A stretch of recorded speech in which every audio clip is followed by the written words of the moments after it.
Hey, salut! Pour commencer, bonne année. Oui, je te le dis maintenant parce que je sens qu'après je vais oublier. Donc, je te souhaite la santé, c'est le plus important parce que pour le reste, on va se bouger le cul pour l'obtenir, n'est-ce pas? Voilà. Maintenant que ça c'est fait, on va commencer cet épisode où je vais te parler de mon bilan de cette année 2023. Alors, petite parenthèse, si tu regardes ce podcast sur YouTube, oui, tu as bien entendu, ce podcast, ça a été mon dernier move de l'année 2023. J'ai lancé mon podcast que j'ai sobrement appelé Green Ice, le podcast. Donc ça, c'était la parenthèse dans la parenthèse. Je reprends ma première parenthèse. Si tu regardes ce podcast sur YouTube, tu peux apprécier mon magnifique décor qui est mon salon en bordel, oui. Je suis en plein déménagement, j'aurais pu te mettre un fond vert comme font tous les grands youtubeurs, mais je ne suis pas une grande youtubeuse. Donc voilà, c'est la vraie vie et tu auras le droit, voilà, à encore tous mes cartons. Alors, revenons-en au sujet, mon bilan 2023. Quand je prépare mon année, je fais plusieurs choses. La première, c'est que je pose mes objectifs annuels, puisque j'ai des objectifs à long terme, à moyen terme et à court terme, mes objectifs annuels qui me servent pour atteindre ces autres objectifs, Donc, je pose ces objectifs en 4 catégories. La première, c'est santé bien-être. La deuxième, c'est les projets perso. La troisième, les projets pro. Et la quatrième, finances et investissement. Bien sûr, des fois, il y a des objectifs qui s'entremêlent entre les catégories, hein. Par exemple, investir sur moi, me former, ça rentre aussi bien dans la catégorie investissement. C'est là d'ailleurs que je le range, mais ça m'apporte aussi sur l'objectif santé bien-être. Voilà. Mais bon, tu as compris l'idée, c'est pour que ce soit plus clair, puisque c'est comme ça qu'on avance. Donc, je les classe dans ces catégories. Ce que je fais également, c'est que quasi tous les jours, je note ce qui m'arrive. Alors, pas du tout en mode journaling, mais je note les petites choses comme les grandes choses, les mauvaises comme les bonnes, je les note dans un cahier. C'est super important de faire ça pour pouvoir te rendre compte de ce qui se passe dans ton année. Parce que là, si tu me demandes comment s'est passée mon année, comme ça, je vais te répondre bof. J'ai énormément procrastiné. J'ai pas mal d'objectifs qui n'ont pas été atteints. Et donc voilà, cette année, j'arrive à la fin de l'année et j'ai un ressenti comme si j'avais rien foutu de toute cette année. Donc voilà, mauvais mood. Et c'est normal puisque ton cerveau ne retient que le négatif. Et en faisant ce cahier, en fait, je me rends compte que non, j'ai fait des choses. Alors, j'ai réalisé certains objectifs, certains ne sont pas accomplis, mais j'en ai accompli d'autres. J'ai également procrastiné, certes, mais j'ai pas fait que ça, hein. Donc voilà, ça permet vraiment de se rendre compte de ce qui s'est passé et qu'au final, cette année n'a pas été aussi merdique que ça. Si je le fais quasi quotidiennement, c'est parce que à la fin de l'année, va te rappeler ce qui s'est passé en janvier, hein, pour ma part, j'ai oublié. Donc, je le note quasi tous les jours, je le note quand ça m'arrive. Je le classe par mois. Comme ça me permet également de faire des bilans à mi-parcours et de voir où j'en suis. Alors, je dis mi-parcours, mais ça peut être au trimestre, voire même au mois, pour voir ce qui s'est passé et réajuster en fonction de mes objectifs ce que j'ai à faire sur les mois qui viennent. Donc voilà, super important cet exercice. Et donc là, je viens de te donner la troisième chose que je fais également, c'est que je fais des mini-bilans, voilà, pour voir où j'en suis dans mon année et pour réadapter mon plan. Donc voilà ce que je fais pour préparer mon année. D'abord, je fixe mes objectifs annuels. Ensuite, tout au long de l'année, je note ce qui m'arrive. Et de temps en temps, sur l'année, je regarde et je réadapte, je réoriente mon plan. Voilà. Donc, on peut commencer. Maintenant, là, c'est bon, on va vraiment commencer sur mon bilan de cette année 2023. Donc, les victoires, les échecs et les leçons que j'en ai tirées. Alors, première catégorie, santé, bien-être. J'avais noté faire tous mes rendez-vous médicaux. Alors, oui, comme l'année dernière, hein, je te l'avais expliqué dans la précédente vidéo bilan 2022, je note de faire mes rendez-vous médicaux euh, parce que je ne suis pas du tout médecin. Donc voilà, donc je le note et j'ai bien tout fait. J'ai été une gentille fille et je suis allée voir tous mes médecins et tout va bien. Ensuite, j'avais marqué sport, faire une nouvelle routine, donc faire le sport le matin puisqu'avant je le faisais le soir. Objectif de perte un peu de poids, mais surtout, c'était un objectif de remise en forme et faire du stretching et de la mobilité le soir. Alors, là, comment te dire que, la mobilité, que dalle, hein, ça a duré, pas longtemps, ça a pas duré longtemps, j'ai pas fait grand-chose, il va vraiment falloir que j'essaie de trouver une solution pour ça, mais voilà, j'ai rien fait. Et en ce qui concerne le sport, ça a été une année, assez chaotique, en fait. Sur, le début d'année, tout s'est bien passé, pas de problème. J'avais, ma routine, je faisais ma séance de sport le matin, donc séance de 30 minutes. Je fais, ça via l'application, Train Sweat It de Sissi MUA. Il y a pas mal de programmes, sportifs et d'exercices, donc en fait, je choisissais en fonction de mon humeur, plutôt muscu, plutôt cardio, enfin voilà. Donc j'avais ma petite série, tous les matins. Ensuite, quand on est arrivé aux périodes chaudes, on va dire, donc après j'étais dans le sud, là maintenant, là où je suis, dans le nord, il n'y aura plus besoin d'adapter en fonction de la météo, je pense. Mais donc voilà, quand on est arrivé aux périodes chaudes, donc vers juin, j'ai modifié cette routine et je suis passée en fait à faire du pilate. Comme ça, je me suis dit que ça me ferait mon objectif de sport couplé à mon objectif de mobilité. Pas folle, hein. Et donc je faisais ça et je faisais également 1 heure de marche, à la fraîche, soit plutôt le soir ou tôt le matin. Ensuite, tout le mois de septembre, j'étais en vadrouille, donc je n'ai pas fait de «sport» entre guillemets, mais j'en ai fait parce que, comme j'étais en vadrouille, j'ai énormément fait, de marche. Voilà, donc je me dis que c'est quand même du sport et après, sur la fin d'année, je n'ai pas fait de sport, mais par contre, j'ai fait des travaux et du déménagement, donc j'ai quand même bougé. Donc voilà, déjà l'année sportive, tu vois, un peu, chaotique, mais elle a été chaotique aussi parce que vers, juin, j'ai, déclenché en fait une grosse douleur au niveau du genou. Je peux plus descendre les escaliers, je peux plus faire de squat ou de fente, enfin voilà, tous ceux où je dois plier mon genou et supporter mon poids, ça me fait une douleur énorme au genou. Donc c'est pour ça aussi que j'avais un peu ralenti le sport. Donc je faisais le pilate et la marche. Quand je marche, j'ai aucun problème. Par contre, le pilate, ça me faisait mal sur la plupart des exercices. Donc j'ai pas tenu longtemps le pilate. Et j'ai attendu que ça passe. Et puis comme ça passait pas, au bout de 3 mois, je suis allée voir le médecin. Donc oui, comme je te disais, je vais rarement voir le médecin. En fait, j'aime pas y aller pour rien. Et surtout que généralement, quand tu as un problème, qu'est-ce qu'il faut faire? Te reposer. Donc voilà, en fait, quand je vais voir le médecin, c'est que j'ai vraiment un problème, que j'ai vraiment mal et que, du coup, c'est vraiment ce qui s'est passé. Il y avait vraiment un problème. Donc j'ai fait plusieurs analyses, hein, IRM, radio, écho, prise de sang et blablabla. Et là, en début d'année, j'ai reçu les résultats. Et donc, j'ai une bursite suprapatellaire profonde. Voilà. Donc, plus vulgairement, en fait, dans nos genoux, on a des poches qui contiennent un liquide qui servent à fluidifier nos articulations. Et cette poche est inflammée, enflammée. Voilà. Donc, j'ai rendez-vous chez un médecin pour voir comment régler ce souci, cette douleur. J'ai commencé déjà à regarder sur internet quoi faire. Et la première chose, c'est du repos. Oui, tu l'auras deviné. Donc voilà. Du coup, ça m'a fait vraiment une année sportive assez chaotique. Et l'année 2024, va falloir voir comment faire. Là, les objectifs sportifs, ça va être un peu compliqué. Mais bon, on s'adapte comme toujours. Autre objectif dans la partie santé bien-être, c'est l'hydratation. J'avais noté boire 1 litre par jour, comme j'avais fait déjà sur l'année 2022. Objectif atteint, même si un peu compliqué certains jours. Donc oui, je sais, ça peut paraître ridicule de boire 1 litre par jour pour certaines personnes, mais moi, je suis un vrai chameau. Je ne bois pas. Avant, ce qui se passait, c'est que je buvais genre un verre de jus d'orange le matin, le lait avec mes céréales, un verre d'eau peut-être le midi et le soir un soda.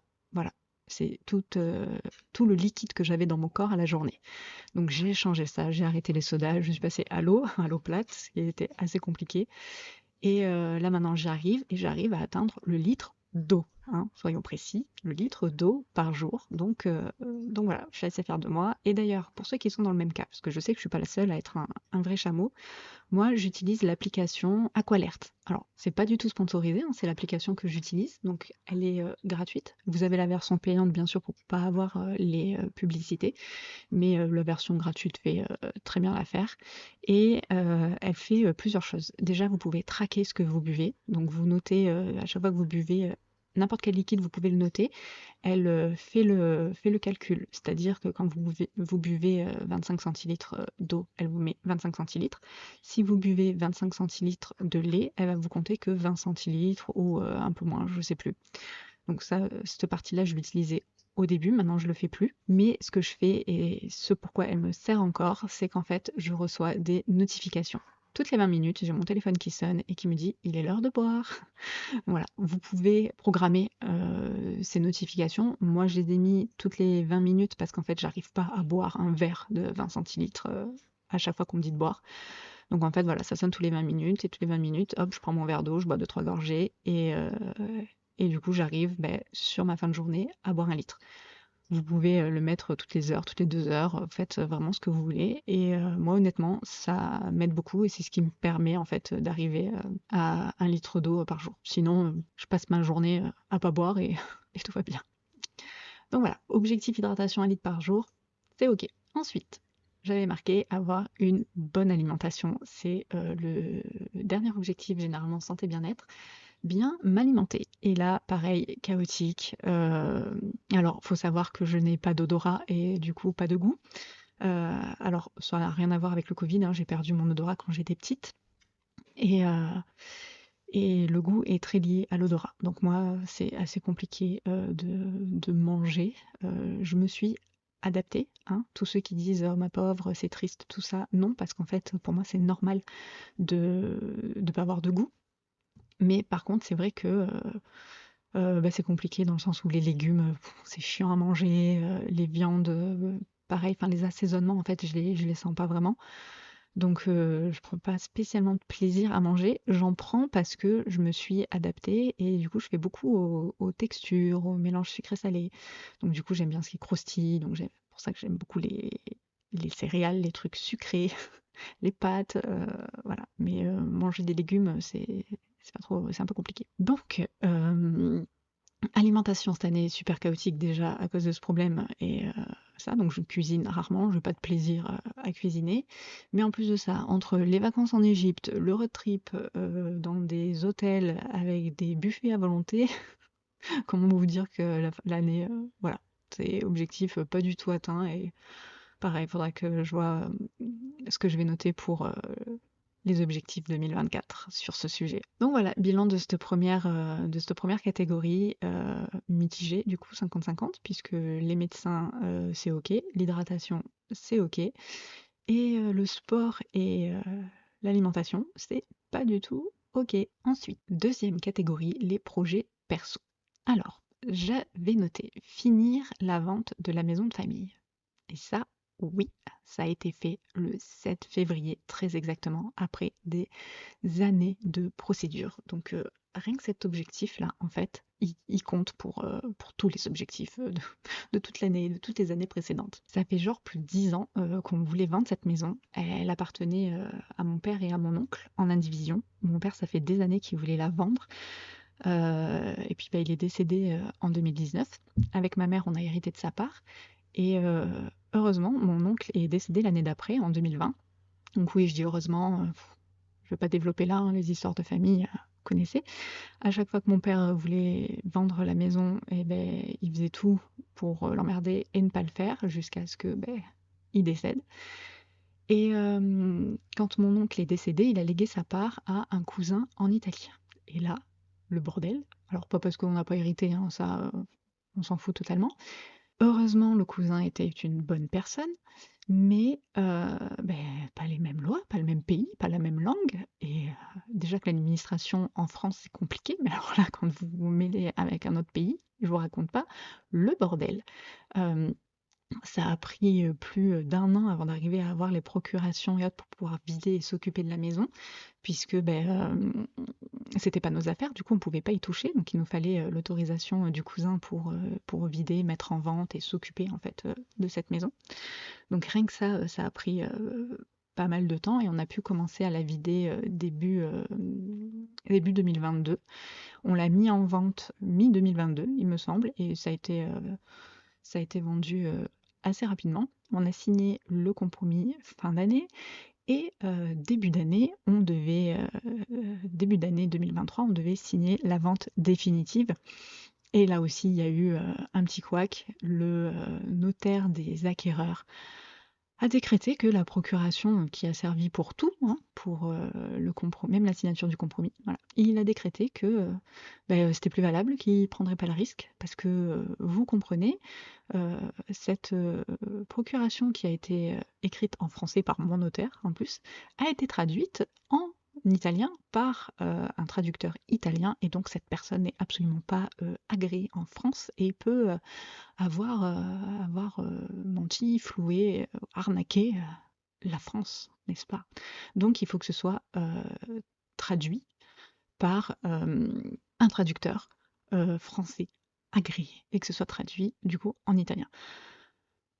C'était le bordel hein, pour faire ça, donc le plus pratique c'est que le cousin vienne sur place. Donc voilà, hein, on est en 2023 et on n'a même pas réussi à faire une visio. Il ne voulait pas faire les signatures en visio. Donc du coup, le cousin s'est déplacé, hein, il s'est tapé 10 heures de route dans un sens et 10 heures de route dans l'autre pour faire sa signature. Voilà, magistral. Mais ça a été fait, ça y est, le 7 février, on a signé. Donc voilà, objectif atteint et je suis très soulagée. Au-delà d'avoir récupéré une belle somme d'argent, je vous le cache pas, ça fait, voilà, comme je vous disais, ça fait des années que mon père a déjà essayé de vendre, donc ça nous fait un gros poids en moins. Et d'ailleurs, sur ce sujet-là, parenthèse, je vous la fais très courte, le cousin italien qui a hérité sur les 420 000, je vais vous donner les chiffres, hein, ça va être beaucoup plus parlant, sur les 420 000 de vente de la maison qui lui revenaient à lui, il a touché 117 000. Tout le reste, c'était impôt sur les successions. Et sur ces 117 000, il a dû payer une amende de 26 000 euros parce que en France, vous avez 6 mois pour régler votre succession. Donc déjà, vous prenez une amende, mais après, vous prenez des frais de pénalité par mois de retard. Donc, sur les 420 000 euros, il a touché genre 90 000 balles. Tout le reste est allé à l'État. Donc, voilà, petite parenthèse, planifiez ça, organisez-vous pour la succession, pour que tout votre travail revienne à vos enfants, à vos descendants, et pas à l'État. Voilà, je ferme la parenthèse sur cet objectif. Objectif suivant, le déménagement. Alors, le déménagement, il est en cours, comme vous pouvez le voir pour ceux qui regardent sur YouTube. Le déménagement, en fait, c'était un gros objectif qui incluait faire du tri, faire les travaux, enfin, dans la maison du Sud. Je vais dire maison du Sud, maison du Nord, hein, comme ça sera plus simple. Donc, il fallait faire du tri dans la maison du Sud, plus faire les travaux, la mettre en vente, la vendre, trouver une maison dans le Nord, l'acheter, faire les travaux, faire du coup le déménagement. Donc sur ça, quasi tout est fait. Le tri, le tri a été fait plusieurs fois, mais c'est pas du tout suffisant. Ça, c'est vraiment un problème. J'ai même acheté un livre pour essayer de m'aider à trier, parce que en 15 ans, on en accumule des affaires. Alors qu'en plus, je suis pas du tout du genre à acheter des merdes pour rien qui vont pas servir. Peut-être il y a des années, mais là, ça fait quelques années que non, quoi. J'ai jamais vraiment été très dépensière et voilà. Mais en 15 ans, on en accumule des merdes. Et donc le tri a été fait plusieurs fois, mais voilà, c'est pas suffisant. Il va falloir que je continue à en faire là quand je vais vider les cartons. Je pense que je vais refaire une salve de tri. Mais bon, on va dire que ça c'est fait aux 2 tiers. Les travaux ont été faits, la maison a été vendue, on a signé le compromis fin d'année, donc la vente définitive devrait se faire là sur ce début d'année. il va falloir que je finisse le tri, il reste des affaires là-bas. Sinon, on a acheté la nouvelle maison dans le nord. On a fait les travaux. Alors, c'est encore en cours les travaux, hein. Il y a des petits travaux de finition à faire qu'on fera plus tard, c'est-à-dire au moment de revendre. Vous moquez pas, ne me jetez pas la première pierre, je sais que je suis pas la seule. Et vider les cartons. Donc cet objectif, voilà, est quasi atteint, a bien été fait, on s'en est occupé toute l'année. Donc il restera plus que fignoler la vente, faire la vente définitive et arriver à vider cette maison dans le sud. Autre objectif, dans ce côté perso, projet perso, c'était un gros voyage surprise pour mon mari. Donc cet objectif dépendait en fait de la vente de la maison puisque c'était un certain budget et il me fallait l'argent de la vente. Donc la maison de famille a été vendue, j'ai pu récupérer une belle enveloppe et je me suis servi de cette enveloppe pour faire le voyage qui était un road trip des parcs d'attractions. Ce voyage se fait en deux parties. Une première partie Europe, c'est ce qu'on a fait. Et il y a une partie États-Unis qui finalement va être modifiée. Mais ça, vous le saurez dans le prochain épisode Objectif 2024. Et puisqu'on devait faire du coup la première partie cette année en 2023 et la deuxième partie en 2024. La première partie Europe, on avait sélectionné des différents parcs et l'objectif a été bien rempli puisque ça, on s'est bien régalé. Il y a eu des bonnes choses comme il y a eu de très mauvaises choses, hein. Pour vous dire, le top du parc, c'était Phantasialand en Allemagne. Parfait, ce parc magique, de grosses attractions, l'ambiance, pas beaucoup d'attente dans les files d'attente. Enfin, vraiment, vraiment parfait ce parc. Et à l'opposé, il y avait Gardaland en Italie. Alors là, lui, pourri. Les attractions, j'ai dû ressortir de là avec des côtes brisées, je pense, ou un tympan explosé. Enfin, certaines attractions faisaient vraiment mal. Le personnel n'était pas aimable, hein. Il y a eu quelques insultes qui sont sorties. Et, les insultes en italien, on les comprend, hein. Et les files d'attente, c'était chaotique. Il y avait des files où on devait se gérer, mais ce qui a été le pire, en fait, c'était que quand ils font passer les gens pour les faire rentrer dans les manèges, il y a des groupes, des fois qui passent de 4, 5 personnes, des groupes de 3, voilà. Et après, pour compléter, donc ils demandent s'il y a 2 personnes, généralement. Donc tu lèves la main, enfin on lève la main, on est 2, chouette, comme ça on passe devant plusieurs personnes et on rentre dans le manège pour compléter en fait le, les, les trous. Et là, c'était vraiment ça en fait, ils complétaient les trous. Donc quand on arrivait dans le manège, en fait on n'était pas assis à côté. Et si tu voulais pas le faire, parce que le but c'est quand même de faire les manèges ensemble, quoi, de vivre l'expérience ensemble, et ben si tu voulais pas le faire, c'est là qu'ils se mettaient à t'insulter. Et en plus, du coup, le manège se stoppe, rien que pour toi, donc t'as tous ceux qui font la file d'attente qui te regardent un peu énervé. Alors que dans tous les autres manèges, généralement, c'est quand t'es à deux, enfin, ils demandent, pour boucher les trous comme ça, ils te demandent les personnes seules et pas les personnes en couple. C'est quand il y a 2 places. Là, ils demandent 2 personnes, mais quand il y a un trou là et un trou là, ils réclament une personne seule. Donc voilà, vraiment le bordel. Et en plus de ça, il y avait du yodel dans tout le parc. Donc quand tu es dans la partie Texas, avec du yodel dans les oreilles, t'es pas du tout en immersion. Et pareil, il y avait des files d'attente qui étaient décorées en mode égyptien alors que tu faisais un truc sous l'eau. Enfin, vraiment, vraiment pourri ce parc. Voilà. Donc le top, Phantasialand, Allemagne, le flop monumental, Gardaland en Italie. Mais sinon, voilà, l'objectif a été plus qu'atteint et on s'est régalé. Voilà.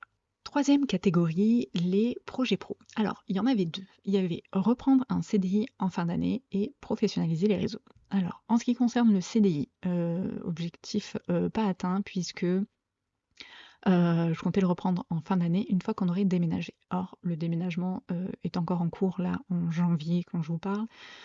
Donc je n'ai pas repris de CDI, mais ça sera l'objectif 2024, je vous spoil. Voilà. Ensuite, autre objectif, professionnaliser les réseaux. Et là, ça s'est pas bien passé comme prévu. Mais c'est de ma faute. Voilà, soyons honnêtes.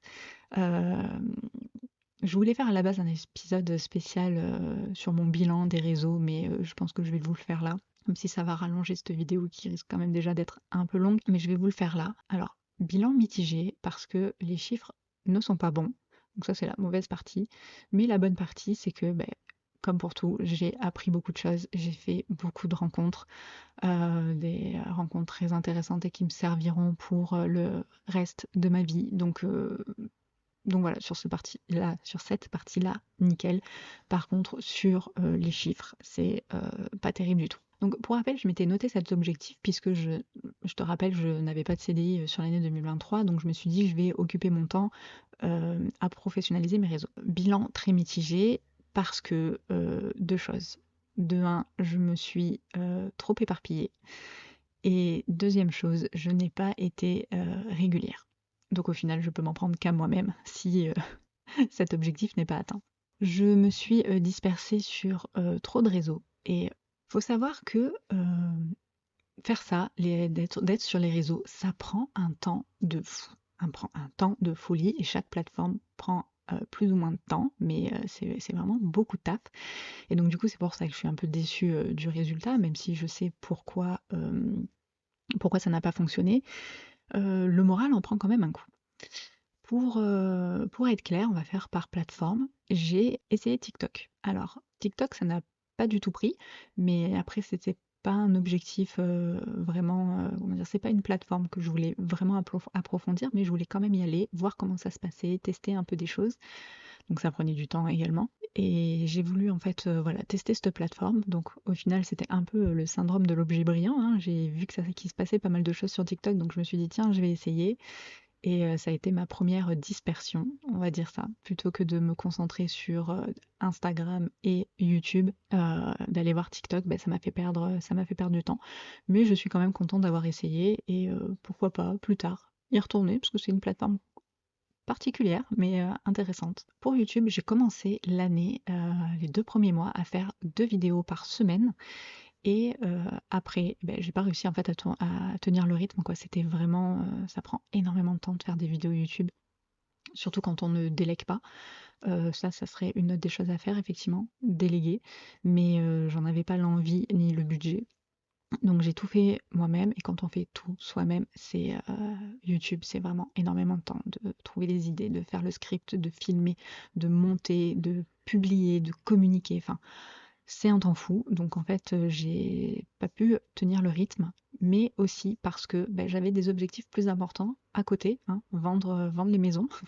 C'était ça le plus important et déménager. Donc j'ai préféré, tant pis, être moins régulière. Donc j'ai diminué les vidéos jusqu'en juin à une par semaine et après, les 6 derniers mois de l'année, c'était un peu, les publications étaient un peu sporadiques, quoi. Donc en termes de chiffres, j'ai pris 265 abonnés.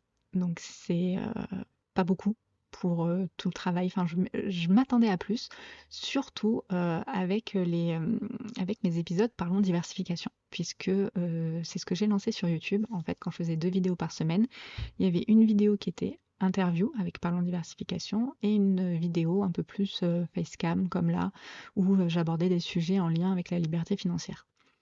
Et je m'attendais à plus en fait avec ces vidéos Parlons diversification, puisque bah, déjà comme c'est des vidéos interview, il y a une personne en face avec une communauté, donc je suis aussi censée profiter de cette communauté. Mais au final, je pense qu'elle n'était pas, que c'était pas une communauté qui consommait du YouTube. Et c'est pour ça que j'ai voulu faire le podcast aussi. C'est, pour, vraiment pouvoir partager au plus grand nombre ces, ces interviews. Parlons diversification, le concept, c'est donc des vidéos interviews et je reçois des personnes et on discute de, la vision de la diversification de cette personne, de ses revenus passifs, de ses revenus complémentaires, de ses side business, voilà. Et je m'attendais à beaucoup plus de retours, un peu déçue que voilà, ce format n'ait pas aussi bien fonctionné sur YouTube. Je vais continuer à les faire. Autre spoil 2024, je vais continuer à les faire et j'espère qu'il y aura de plus en plus de monde qui continuera à les voir. Mais voilà, ouais, je suis déçue pour moi et pour ces vidéos-là qui ont du mal à trouver leur public. Pour Insta, c'est là que j'ai fait le plus gros du taf, des stories quotidiennes, des mises en place des posts récurrents, une nouvelle DA, pas mal de réels, donc de montage. Et pareil, un peu déçue, du résultat, surtout, par rapport à tout le temps investi. Après, je l'ai un peu cherché, je m'explique. Officiellement, on est, à 720 abonnés. Donc j'en ai pris, 269 aussi, à peu près comme YouTube, en un an. Donc ça, c'est la version officielle. La version officieuse, c'est qu'on a dépassé les 1000 abonnés. Mais j'ai fait un tri régulier toute l'année et un gros ménage en septembre pour enlever en fait tous les comptes qui ne servent à rien, quoi. Donc les spams, ceux qui s'abonnent à toi pour se désabonner ensuite dès que tu t'es abonné à eux, les comptes qui suivent plus de 3000, 4000 personnes. Je veux dire, moi je suis 500 personnes et j'arrive même pas à les voir tous et tout ce qui se passe. Donc suivre plus de 1000, 1500 abonnés, je trouve ça enfin, suivre 1000-1500 personnes, je trouve ça ridicule et je sais qu'au final, la personne qui est abonnée à mon compte ne va même pas me voir. Donc, il n'y aura pas d'interaction. Donc, je préfère supprimer cette personne de mon compte. Si elle a vraiment envie de voir ce qui se passe, elle reviendra. Mais voilà, donc j'ai fait un gros tri. Donc, au final, ben, on n'a pas pris beaucoup d'abonnés. Mais c'est pas grave, je préfère la qualité à la quantité. Après, c'est des choses qui prennent du temps, hein, être sur les réseaux. Je sais très bien que c'est un marathon et pas un sprint, que ça peut monter de manière exponentielle. Donc c'est un peu plus long que les autres, que d'autres personnes qui arrivent à atteindre beaucoup d'abonnés et d'engagement. Moi, c'est un peu plus long parce que, ben, comme je vous dis, je me suis diversifiée. J'ai pas été assez régulière sur certains points parce que sur Insta, j'ai quand même été bien régulière, mais j'ai pas encore trouvé tout mon public. Donc ça, faut laisser le temps au temps. Donc voilà, je suis quand même un peu déçue, mais je me démotive pas, hein, je vais continuer à partager. De toute façon, si je le fais, surtout, c'est pour vous partager, voilà, bah, tout mon parcours vers la liberté financière et vous apprendre ce que j'apprends, vous transmettre ce que j'apprends pour que ben, on atteigne ensemble la liberté financière. Donc voilà, un peu déçue. Comme je vous disais, je sais pourquoi ça n'a pas aussi bien fonctionné, hein. Je me suis dispersée, alors que je sais pertinemment qu'il faut rester focus sur un projet. Et j'ai pas été assez régulière, mais ça, voilà, comme je vous disais, il y avait des projets beaucoup plus importants, hein, le déménagement, les travaux, la vente de la maison. Donc j'accepte le fait que ce ne soit pas aussi bien que j'aurais espéré. Et puis, dernière chose, il y a eu le podcast. Alors ça, je l'ai procrastiné toute l'année. Euh, Ça me stressait un peu et puis après, comme je vous disais, j'avais peur que ce soit, encore une dispersion et d'en faire trop, en fait. Instagram, YouTube, le podcast, TikTok, tout ça, donc c'est un peu pour ça que je l'ai procrastiné. Mais en fait non, en faisant des bilans un peu, voilà, à mi-parcours, je me suis rendu compte que non et que le podcast pouvait être une meilleure plateforme pour accueillir des épisodes tels que Parlons diversification, voilà, ces épisodes interviews.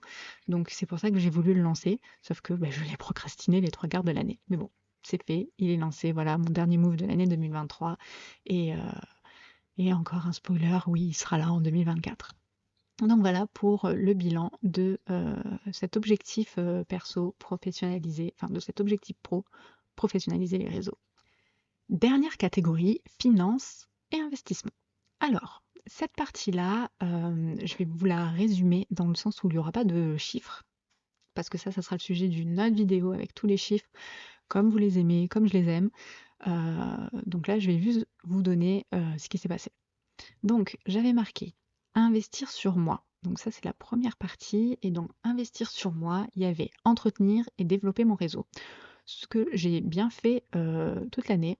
J'ai participé à plusieurs séminaires, mastermind et apéro IMO, investisseurs. Donc j'ai fait le séminaire S'enrichir grâce à l'immobilier de Julien Calamotte sur Toulouse. C'était en avril. Ensuite, je suis allée à une soirée séminaire à Lyon sur le thème des logements atypiques avec mon plan IMO. Donc ça, c'était en mai. En juin, j'ai fait un week-end compromis. Alors, week-end compromis, rien à voir avec les signatures de compromis en immobilier. Non, ça a été un week-end compromis parce que le samedi, j'ai traîné mon mari au salon, au rendez-vous national de la location courte durée, donc à Paris, qui était organisé par Élise de J'affiche complet. Et le lendemain, le dimanche, c'est lui qui m'a traîné au Merguez Tuning Show, voilà le gros événement voiture organisé par les youtubeurs Villebrequin. Voilà, week-end compromis, mais week-end super intéressant, hein. Ensuite, j'ai participé à 2 apéros IMO, IMO investisseurs comme je disais en juillet et août, un sur Nîmes et un sur Avignon. Pareil, c'est super ces petits moments, on prend du bon temps déjà parce que c'est un petit apéro et ça résout toujours, à chaque fois que je vais à ces apéros, toujours un petit problème, qui est résolu en fait en discutant avec ces personnes. Donc ça a été l'occasion de revoir des anciennes personnes, des personnes que je côtoie, sur Instagram. Donc ça aussi, ça fait du bien de passer, du virtuel au réel et de rencontrer de nouvelles personnes. Ensuite, j'ai également participé au deuxième mastermind Bâtir son empire immobilier, organisé par Claire et Aurélien, aidé également de Stéphane et Alexandre. J'avais déjà participé à celui de l'année dernière en Grèce. J'ai fait un vlog dessus, je te le mettrai en description. Et là, cette année, c'était en Égypte. Donc, magnifique. J'avais un peu peur de l'Égypte, mais au final, ça a été une super semaine. Et les visites de Karnak, j'avais l'impression d'être dans un film. Et c'était trop bien. Voilà. Puis le dernier événement, ça a été encore le séminaire S'enrichir grâce à l'immobilier de Julien Calamotte, mais cette fois à Villefranche-sur-Saône. Et il était co-organisé par Alex, aka Olia Invest sur les réseaux, qui a été mon chasseur immobilier pour l'appartement dans le nord. Voilà, tous les événements auxquels j'ai participé et j'ai du coup bien entretenu et développé mon réseau avec ça. Autre objectif dans cette partie investir sur moi, c'était les formations. Alors j'avais noté faire les formations que j'ai déjà, donc une sur l'immobilier de Michael Egouroubet et l'autre sur les cryptos avec Christopher Wangen. Et de lire les newsletters des cryptos de Caro. Et ne pas acheter d'autres formations, sauf pour les formations pour développer mes réseaux.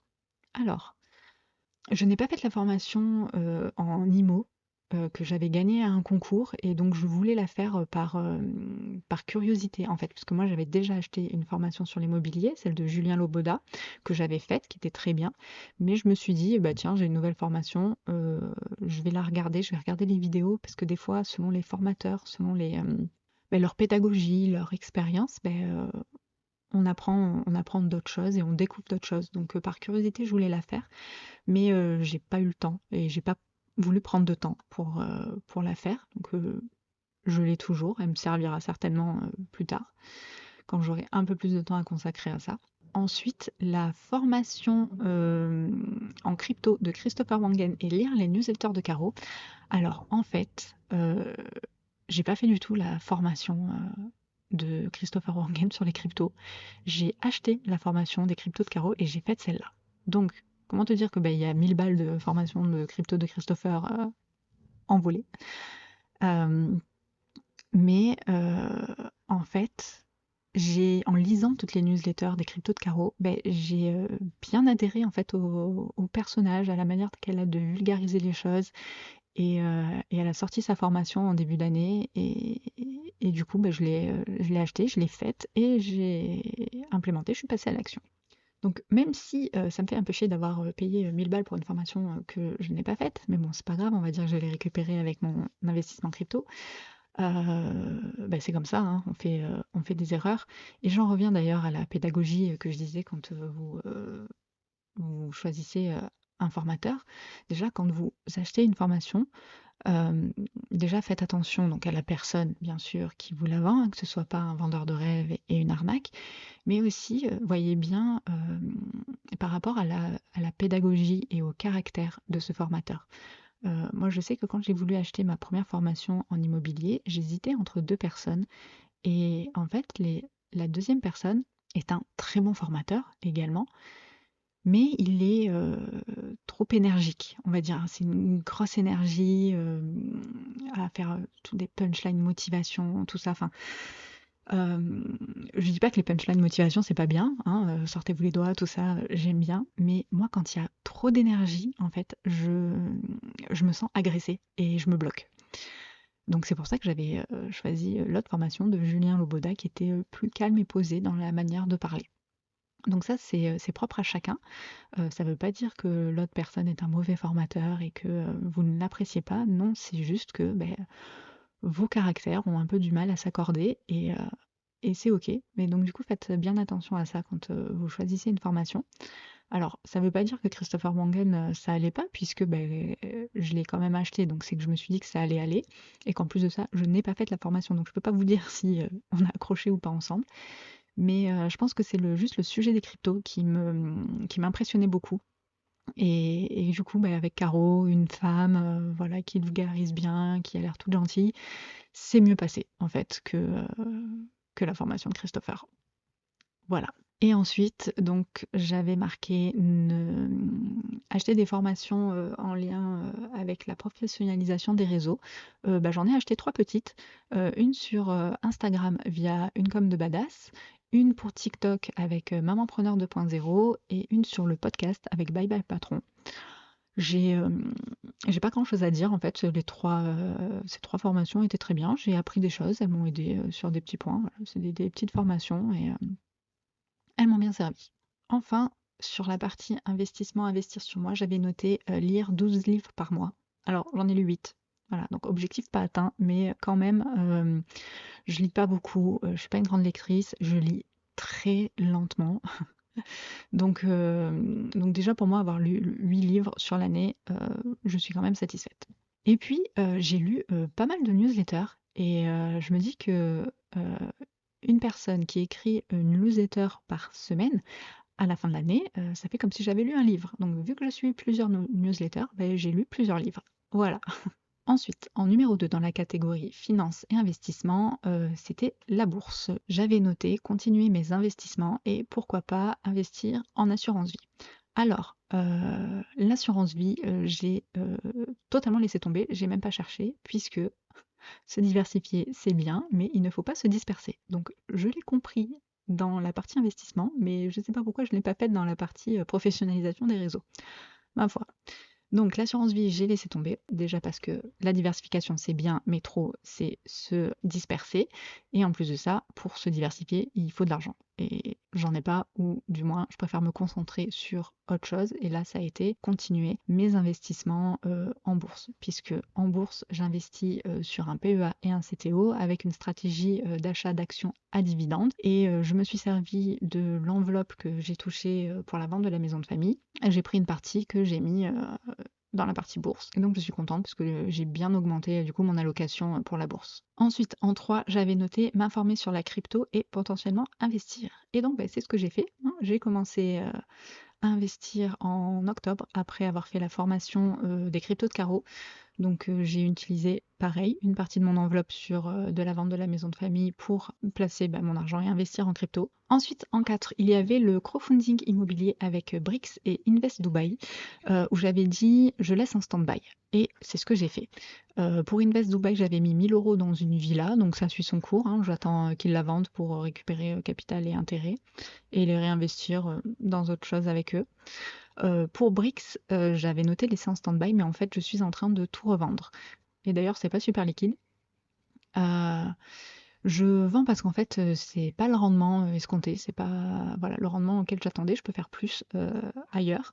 Donc je suis en train de tout vendre et de tout récupérer, même si ils m'ont bien tenté en cette fin d'année avec leur projet en partenariat avec Ça fait un bail, le podcasteur.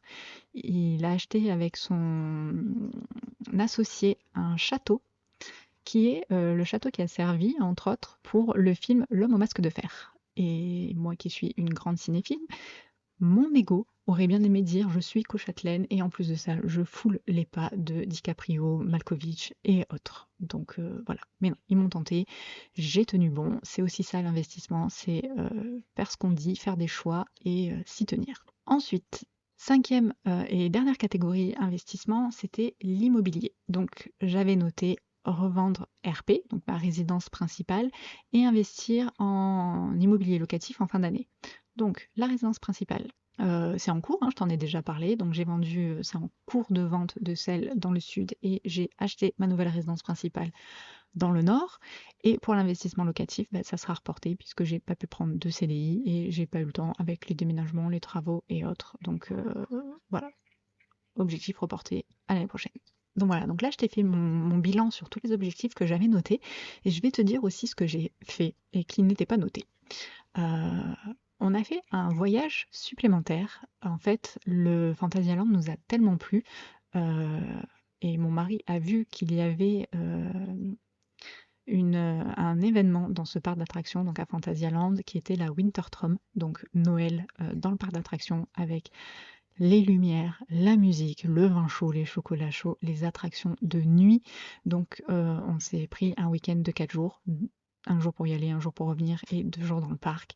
Et c'était magique. C'était vraiment parfait. Surtout le premier jour, en fait, quand on découvre tout. Le deuxième jour, il était un peu moins bien parce qu'en fait, vous avez plus cette magie de la découverte. Mais voilà, c'était vraiment parfait. J'avais l'impression d'être dans un film de Noël. Nickel. Ensuite, avec mon enveloppe, donc l'argent que j'ai récupéré de la vente de la maison de famille, j'ai rempli mon livret A, mon LDD et mon LEP.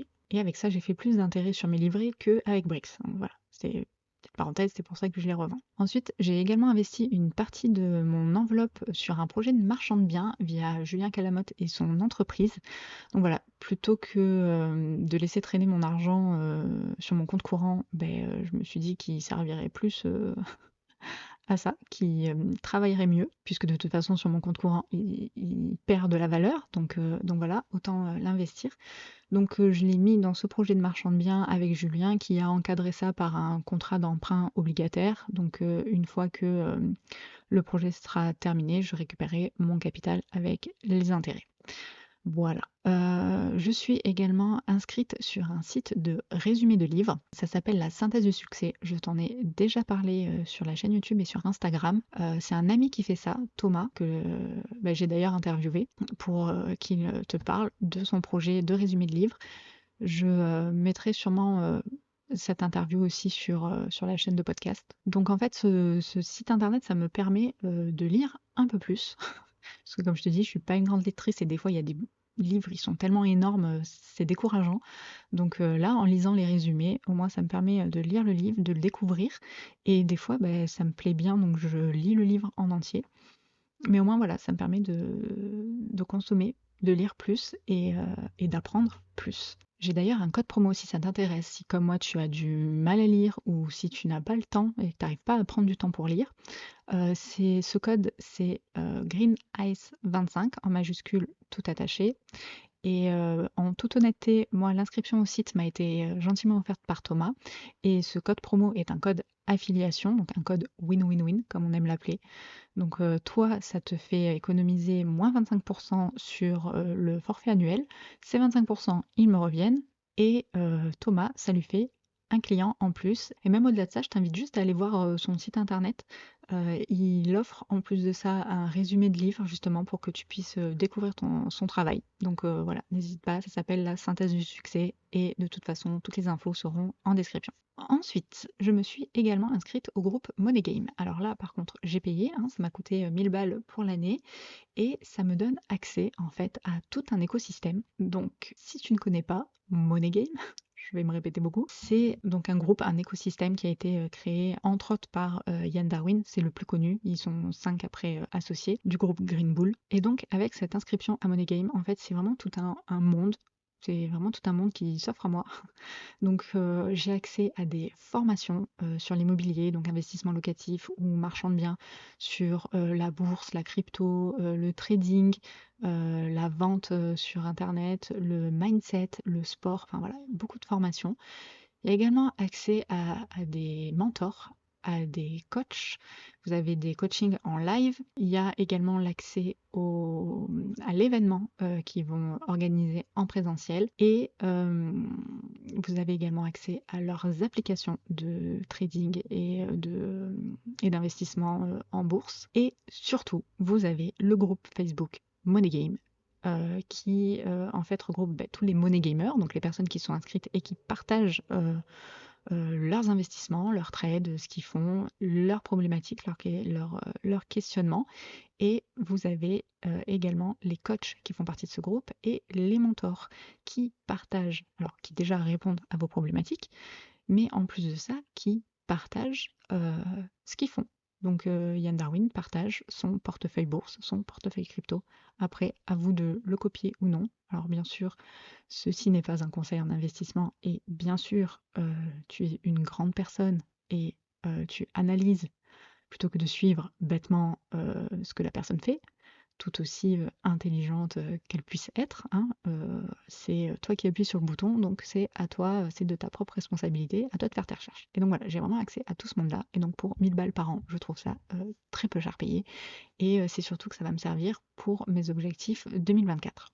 Autre chose que j'ai acheté en 2023 mais qui va me servir pour l'année 2024, c'est une formation faite par Julien de Oseille TV.